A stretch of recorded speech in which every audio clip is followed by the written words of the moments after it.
تحریک انصاف کے جاں بحق کارکن علی بلال کے والد مایوس ہو گئے۔ تفصیلات کے مطابق پاکستان کے سب سے بڑے digital media group Urdu point سے گفتگو کرتے ہوئے تحریک انصاف کے جاں بحق کارکن علی بلال کے والد کا کہنا ہے کہ کل بیٹے سے بات ہوئی تھی۔ اس نے کہا پولیس نے مجھے پکڑ لیا ہے، والدہ کو کہہ دیں فکر نہ کریں۔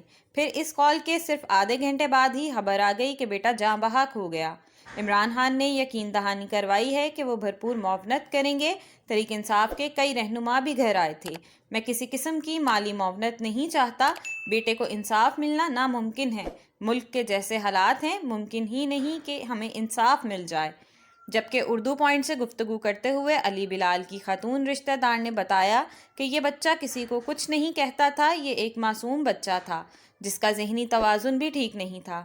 علی بلال ہمدرد اور احساس مند بچہ تھا۔ یہ کسی حکمران کا بیٹا مرتا تو پتہ چلتا ایک ماں کا درد کیا ہوتا ہے۔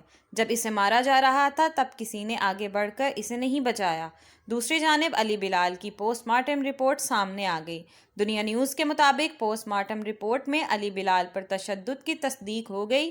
علی بلال کی موت دماغ میں گہری ضرب لگنے کے بعد خون زیادہ بہنے سے ہوئی۔ مقتول علی بلال کے جگر اور لبلبہ میں خون جمع ہونا بھی موت کی وجہ بنا۔ رپورٹ کے مطابق دماغ میں خون جمع ہونے سے علی بلال کا بلڈ پریشر انتہائی کم ہو گیا تھا۔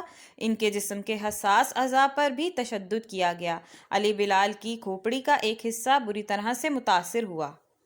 پلیز ہماری ویڈیو کو لائک کیجیے گا، چینل سبسکرائب کیجیے گا اور بیل آئیکن کو کلک کرنا مت بھولیے گا تاکہ مزید معلومات کا سلسلہ آپ تک جاری رہے۔